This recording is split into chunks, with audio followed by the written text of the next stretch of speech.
Hey y'all, it's Joe, your California correspondent. And lucky for you, and me, let's be honest, today I'm California corresponding. So it's currently 7:30 something in the morning. We're in Beverly Hills, and Yamaha is gonna take us out and give us a shot to check out the brand new MT10 SP. So if you guys haven't seen Chase's video on the brand new MT10, you can check it out right here. But yeah, we'll see. It should be an interesting day. The weather is very unlike Los Angeles at the moment. But we're about to walk over to the Peterson, have some breakfast, and I'll take you along with me.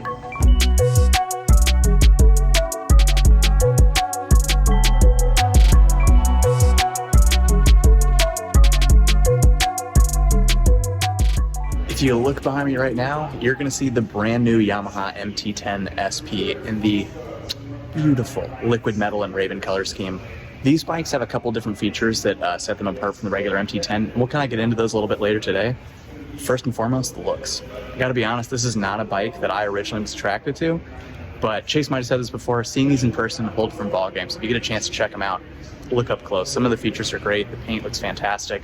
You have a polished rear swing arm, which is kind of unique on a bike in this segment. I gotta say, I'm pretty impressed thus far, so let's take a closer look at some of the bikes.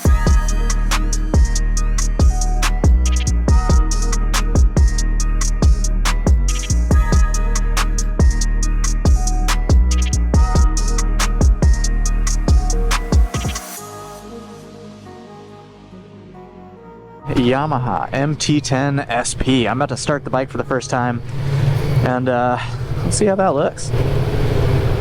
Ooh. Wow, it's really smooth. You almost can't even feel the vibration from the engine. I mean, Chase's bike has a pretty loud exhaust on it in comparison, so I totally get that, but that feels nice.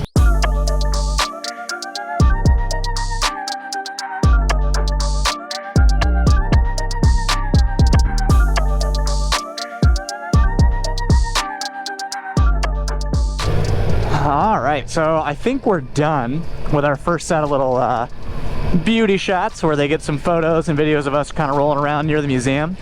And I guess we're about to hop on the interstate. So I'm gonna give you guys some first impressions once we get up there, because I've gone all of 0.6 miles, and the idea of giving you guys any idea of what I think so far seems a little ridiculous. So we're gonna hop on the interstate. We'll be able to see how this bike does, but if it's anything like the old one, I'm sure it'll be magical up there. And yeah. Really glad it's starting to clear up. Okay, so remember how I said I wasn't going to give you guys initial impressions because I've barely been on the bike? Well, I lied. We have literally just been putting around the city trying to make our way up to the freeway, and the difference in smoothness between this new MT10 and the previous generation, night and day. I'm in C mode, which is the reduced power mode. It's kind of smoothest. You can call it rain mode, whatever you like. And wow, the difference in the fueling down low, I mean, like, ridiculous. That was one of my biggest complaints about Chase's bike, was just how rough it was on and off the initial throttle. This thing is like butter, which I assume most of you will like, but I know there's going to be someone complaining about, oh, it's not raw enough.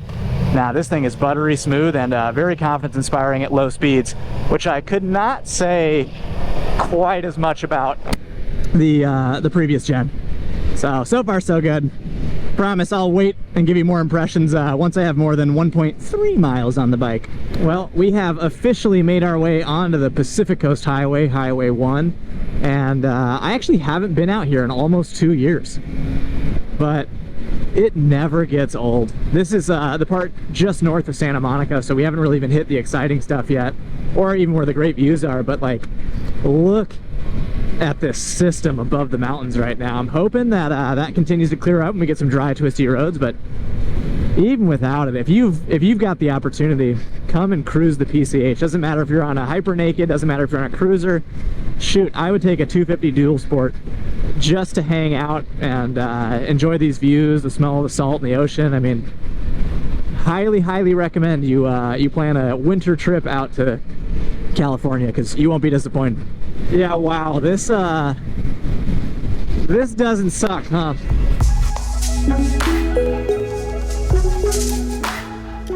So we just finished riding our first segment of the interstate. You'll see there's a cop car behind me with the road shut down. And I believe that's Zach Kortz going off to do his first run. So we're gonna get some cool videos of the bike so you can see it in motion, as well as photos, and just kind of showcase everything. I'm showing this to you guys because this is my first press for launch.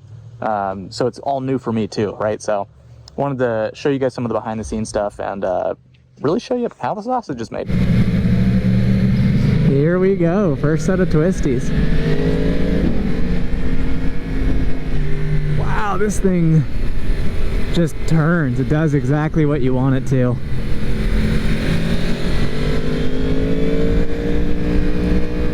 Sorry if I don't talk much during this. I have not ridden twisty roads in a while, so we got to be a little careful here. And there's some, because of all the rain, there's a decent amount of washouts.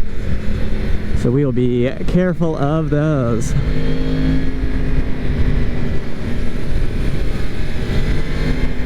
We're in B mode right now. God, this bike just feels good.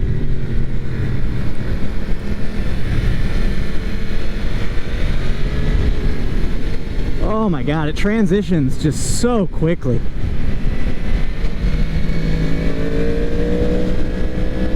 And that intake noise, God, it's addicting.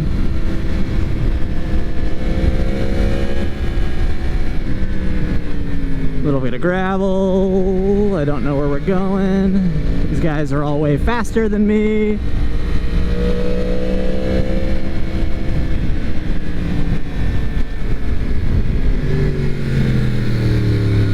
Well, we are officially done with the first part of the ride. We got the bikes lined up. We are here at Point Doom, which is pretty, I have to say, we're eating lunch here at, I believe, this place called the Sunset. So grab some food, get some more riding in, some more miles, and I'll keep you updated with my opinion.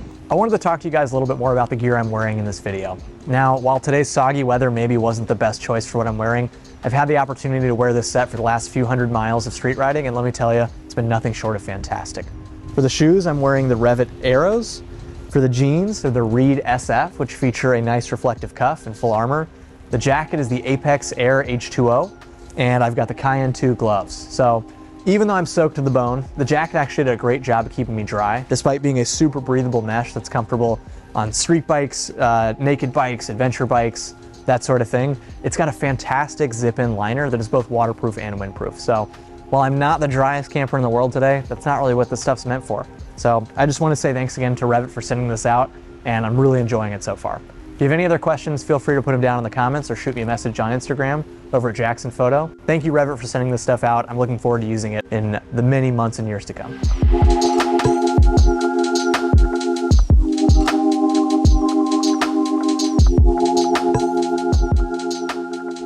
Well, we're a little bit soggier, but we're back at the Peterson after a solid hour-long ride in the rain. I'll tell you what, I did more water crossings today on this bike than I've done on my KTM in the last 3 months combined.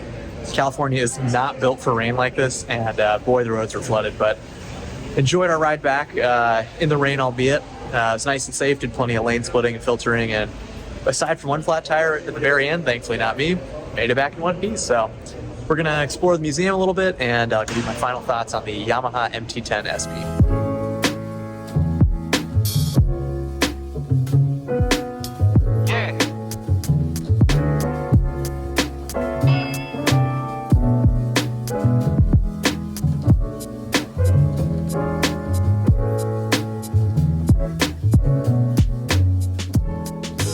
Well, it's currently 55 degrees, as I'm sure you can see, and maybe here it's raining. And this city is full of doom and gloom. If I didn't drive to the airport myself, you would have no idea we're currently in Southern California. And boy, what a day.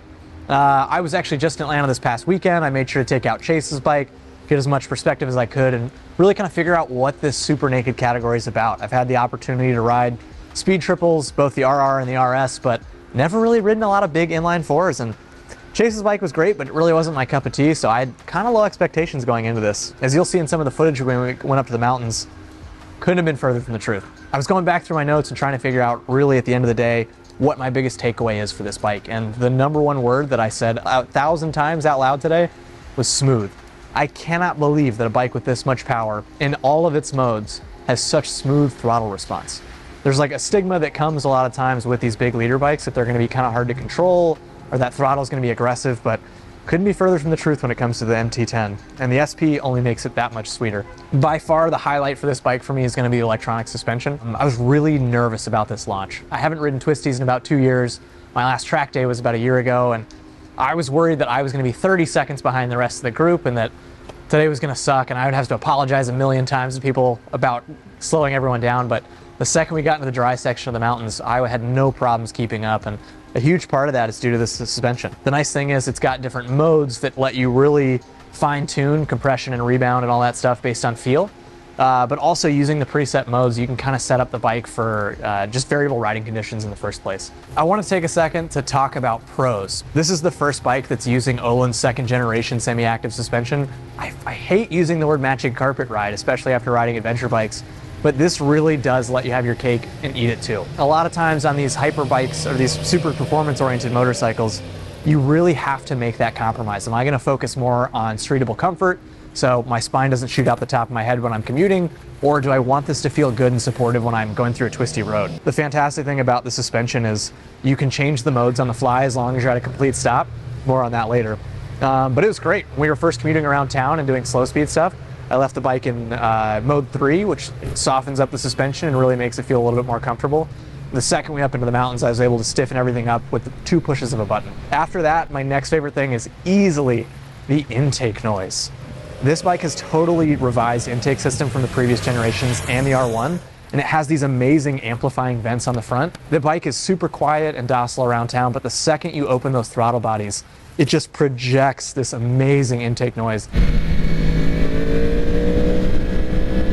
And that intake noise, God, it's addicting. I understand why these don't get the best fuel economy, and it's usually because of that wrist right there. Other than that, it's really hard to complain about this bike. I mean, rarely have I ever been on a motorcycle that felt so natural from the get-go. Normally it takes me several hundred miles to feel like I'm getting used to something, but I was able to hop on this and keep up in the canyons no problem whatsoever. When it comes to cons, the list is pretty damn short with the MT10sp. I mean, the number one complaint, and I know I'm not the only person today who had this issue, you can't change the modes while you're moving. Now, I can kind of understand that if you're worried about throttle response or ABS settings. Like, I'm not going to complain, right? If I'm stuck in a rain riding mode and all of a sudden it dries out, it's not the end of the world if I don't have all that instant power. What did drive me nuts is you can't change suspension on the fly. So, like we talked about earlier, there's 3 different modes which kind of have baselines, and you can go in and tweak all that. But mode 3 is the softest mode. It's plush, it's forgiving, it feels great when you're commuting.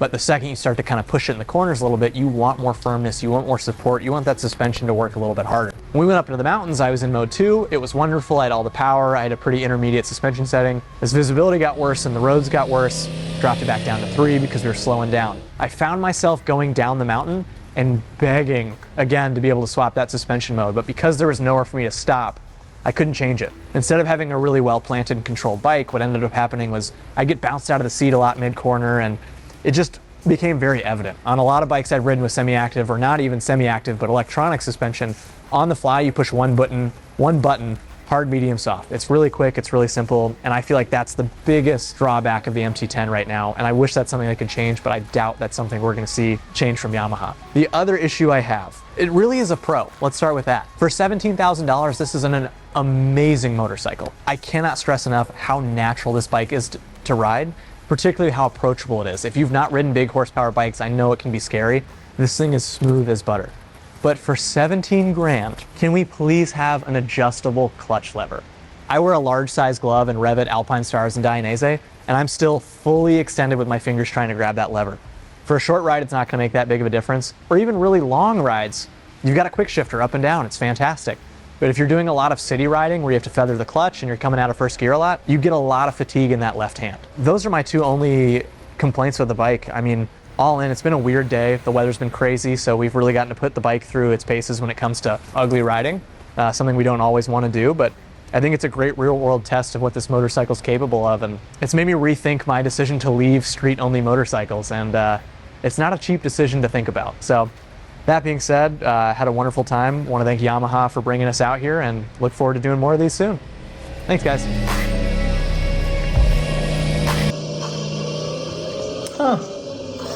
Outro crew. I made a lot of mistakes. This was my first press launch, and boy did I learn a lot. I had GoPros shit themselves. I had microphones come unplugged. There's tons of stuff missing that I didn't get to talk about here. But my cardinal sin, forgetting to record the OC segment for you guys. So I'm making up for it now, and I want to know this. This bike has helped me fall back in love with the naked segment. What do you want to see me ride next? What should I compare it to? let me know down below. See y'all.